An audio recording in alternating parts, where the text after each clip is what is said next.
Today I'm going to do a quick preview, or let's say first impression of a pen that's getting a lot of buzz on the internet. Is the Jinhao 9019, the Dadao pen. I say it's not really a full review, because one of the things I think is a big problem about reviews of pens on the internet is that you really need to live with a pen for at least a few weeks to tell how it's going to work out. I think in this case, this is a it's a huge pen, number one, but it's very inexpensive. You can get this, depending on where you get it, you can get it on Amazon, I think around $12. If you get it on eBay, it's a little less, but you have to wait a much longer time to get it from China. It's a Chinese pen, and it is quite large. Dadao actually means, the da part means big. I wish I were big. There's some controversy about exactly what the word means. Googling it, I saw that the word can mean achieve. Translated can mean achieve. There also is a kind of sword that in the 1930s was used by Chinese paramilitary as a very large and kind of scary looking sword, and that also may be a reference that is being used in terms of this pen. It looks a lot like, or looks something like, certainly in size and in terms of the clip, to a Namiki, which is a company that is a Pilot, Emperor, which is an extremely expensive pen. I mean, a pen that's made of Urishi and is extremely expensive. We're talking about over $2,000. And this is, as I say, around $10. So that, I would say here that what we're talking about is the shape and the clip. This pen is not a clone, right? It's not attempting. It says on it, on the clip, that it's Jinhao. It has its name on it and its number. So it's not trying to be any other pen than it is a Jinhao, but you could say that it is, inspired by other pens. Now, the Jinhao 9019 is kind of a follow-up to the Jinhao X159, and you can see that it's about the same size, but it's fatter than the X159, and the X159 is very much inspired by Montblanc's 149, which of course is such an iconic pen. There are, again, huge differences, because the Jinhao pen uses a converter. It's not a piston filler the way the Montblanc pen. All three of these pens, we're going to look at these pens, have, and what at least in Montblanc is called, a number 8 size nib. Well, I don't know if Montblanc calls it a number 8 size nib, but that's, it's a bigger nib than the standard 6 size nib. And it is the same size, around the same size as the Montblanc nib. People have actually tried to put a Montblanc nib onto the X159. The problem is that the cap won't close on it, but actually it will fit. The nib itself will fit on the X159. So this is really a very large nib. To compare nib sizes, it's interesting to look at this number 8 size nib against, let's say, the Pilot Custom 823. So this is the 9019, the Jinhao. This is a Pilot Custom 823, and you can see that this is one of Pilot's larger nibs, but it is actually smaller than this very big nib that they have on the Jinhao. What's nice about Jinhao now, which is pretty new for them, is they used to always just have like extra fine and fine, but now in the size 8 they have a medium nib, and I got that. They also have that now for the X159, and it does, when we do the writing sample, you'll see it really does write as a medium, even a kind of fat medium, which I like. So that's a good thing. There isn't a particular advantage though to having such a big nib. It doesn't, it doesn't mean that it's going to automatically write better. It may look cooler, but I mean, the this nib size on the Pilot, this is one of my most smoothest and most beautifully writing nibs that I own. It's not just a function of the size, right? Here would be another interesting comparison would be the Pelican 1000, which is a huge pen. And you can see on that, again here, that we're getting something, it's a much longer nib, not quite as fat, but it is similar in size to the 9019, and the 9019 is actually, well, they're similar in length, but again, what makes the 9019 so unusual is the fatness of the section. That is really very different from any pen I own that has such a huge section. Now, just final comparison, here's a Leonardo pen, and it has a number 6 nib. And we think of number 6 nibs as being pretty large, and also what's the advantage of number 6 nibs is they're so easy to get and replace. So that actually is an advantage, is having, I would prefer, it would look silly on such a big pen, maybe, but I would prefer to have a number 6 nib than a number 8 nib, actually. Actually, here, this is Leonardo pen, is pretty large. It's not as wide, but I'm not quite sure that if having a number 6 nib on this pen would look so terrible. But it would mean that you could easily replace it with, Jovo nibs and et cetera, et cetera. Now you really are, you only have Jinhao to use if you want to get a nib with number size nib that will work. I mean, I don't know. I don't have number 8 size nibs to try out, but my suspicion is that you're severely limited by the nibs that you can get to replace for this pen. Here's a number 6 nib. This is actually the Jinhao 450. This is a earlier pen, the kind of pen that you kind of associated with Jinhao, which is made out of brass, much heavier metal pen. But these pens are really kind of wonderful, very inexpensive, and you can replace the number 6 nibs, and people have put flex nibs in them and all kinds of things, experiment with them because they're so inexpensive and so easy to swap them out. Now, because it's a metal pen, it's heavy, has these much bigger Jinhao pens that are made with plastic or resin. But these really are, you can get like 4 of these pens on Amazon for like $15, and they come in all these different finishes, and they're terrific. It's just that, they've become so generic almost. People are just bored with them after a while. But it was one of the very first fountain pens. When I got into my fountain pen obsession, it was one of the first fountain pens that I got and experimented with.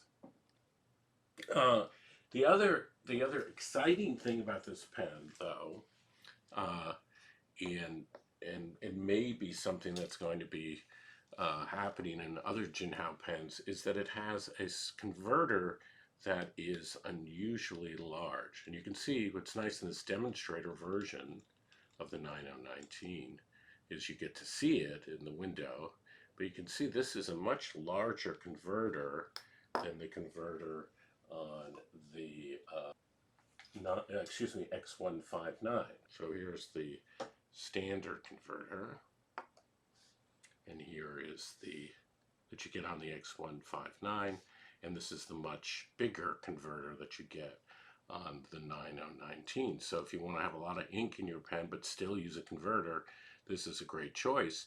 And this idea of a converter that can hold so much ink is really a great idea. I mean, actually, in a kind of funny way, I don't know why that hasn't happened sooner, that there are converters like this. Of course, a lot of pens would never be able to accommodate such a big converter. I think of Pilot having different size converters. They use in their the Pilot Falcon uses the 40 converter, which actually doesn't hold very much ink at all. It's kind of annoying. And then they move up to the 70 converter, which holds a lot much more ink, but really kind of like standard converter ink, maybe a little more, but nothing like this. So this is really a cool thing, and everybody's clamoring, saying this is what they should do with other pens. Make them. There's no reason why you can't make the converter big like this, but then have it step down to a smaller section, perhaps. In terms of how you make a pen. So anyway, that is one of the exciting things about the pen. I think that it makes a lot of sense in reviewing this pen to talk about it as a preview, because it is so new, and already I noticed in one of the reviews they talked about how there were hairline cracks in it. And the question about it is, it's very affordable, but how well is it going to hold up? How well is it going to last?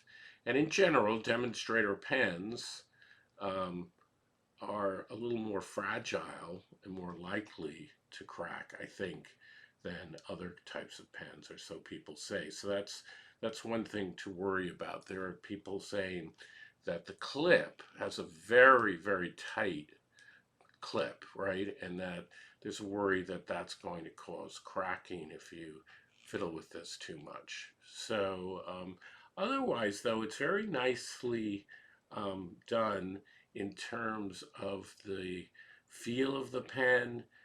You can tell that it's injected molded, but it's all done in a very nice way. There aren't any sharp edges. The step down is fine. It's a big pen. It takes a lot of turns to put the cap on and off. I count 3 turns, but I've heard some people say 2.5. I think it's 3. And some people, I don't get that, to tell you the truth. I have no problem, this doesn't seem like my life is wasted turning a pen to get the cap off. But a lot of people want the cap to come off really fast, and if you're one of those people, then this pen is going to be a problem for you, because the cap will take 2 seconds to get off rather than 1 second, or maybe 3 seconds. So that could be an issue for you. The real issue for this pen, though, is the width of the section. This, for my hand, is too wide, and I have big hands, and I like big pens. I think that it's too fat to comfortably write with. That would be my worry with this pen. The nib is pretty smooth, particularly for a Jinhao nib. It's not fantastic, but it's okay. When I do the writing sample, I'll talk about that. So that's fine. But the problem for me is the width of the pen. It's not a hugely heavy pen, even though it's so big. I suppose you can post it, and when you post it, it's not back heavy or anything like that, so that's nice. And because it's made out of this plastic, it's relatively light for such a huge pen. So we're talking about, I think, 33 grams altogether with ink in it. And I was reviewing just recently the Dialogue 3, which is like 46 grams. It's very, very heavy and fat, but not as fat as this is. So that's something else to think about. So, in terms of a comparison between the X159, which is this one, and the 9019, there is a lot of excitement about the 9019, I think, because of the big converter. It is, I love demonstrator pens, so I love that fact about this pen. And you don't have to get it in a demonstrator. It also comes in black, etc., etc. Just this is the one that I got, so that's nice. But I actually think the X159 is a better pen. It's much more comfortable to write with.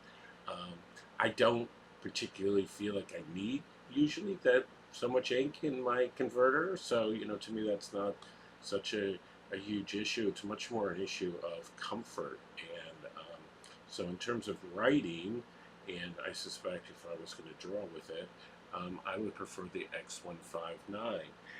Actually, though, I think even better, in a way, is the kind of pen Jinhao has made a lot of them in different models. But for example, the Jinhao A2, the smaller pen, which is so much like a sailor pen, um, what's great about it is that it comes with a nib, size 5 nib, that is totally easily replaceable.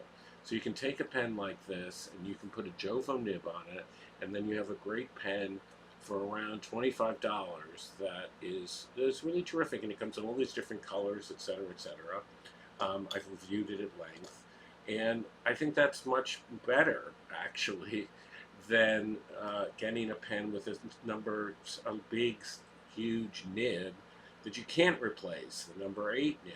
I don't get the advantage, particularly in either of these pens, of having such a big nib. I prefer to have a number 6 nib in a pen that I can replace and put other nibs into it than to go with a kind of nib that is only unique to this particular pen and writes reasonably well. How does it write? Well, fairly well.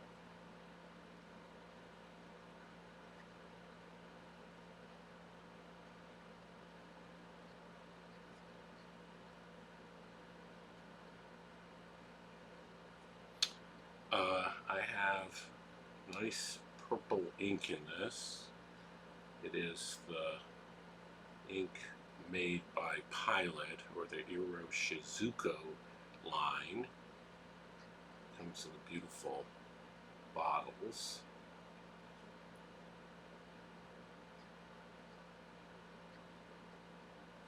And this is a medium, which is pretty new for Jinhao to have a medium.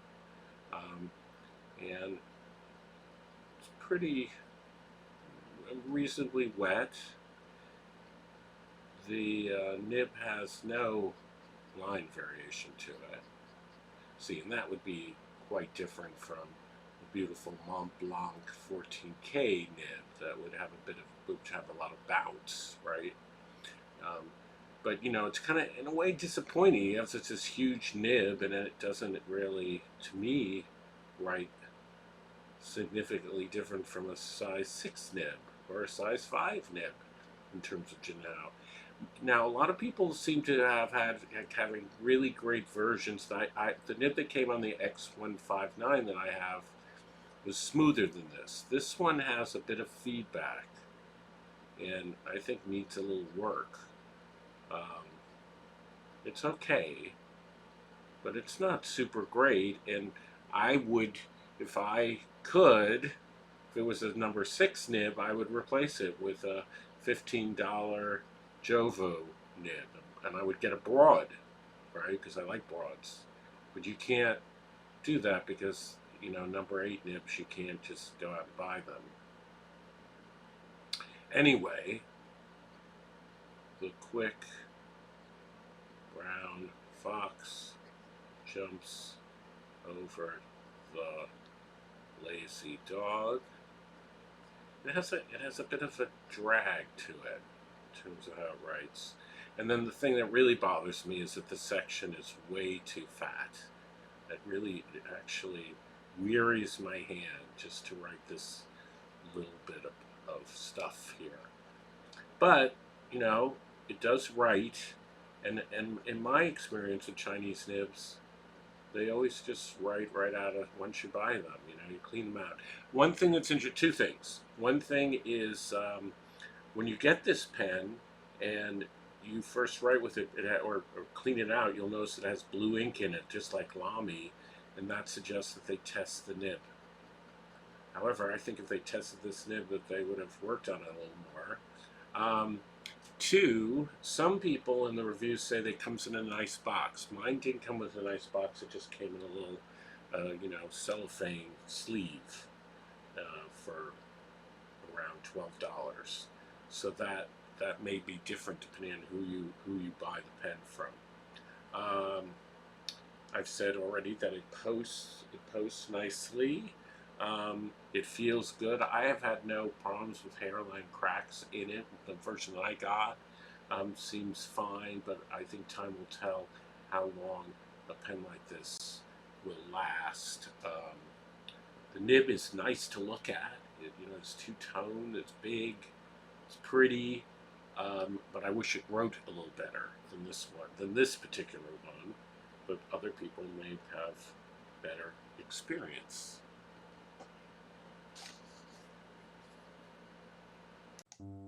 So now I'm going to do a little drawing here using the 9019, the Jinhao 9019. I noticed that there's a little bit of skipping when I draw quickly with the pen, and it's a little bit scratchy, not as quite as smooth as I would like. After I drew it, I added a little bit of yellow ink and some green ink to do the yellow roses.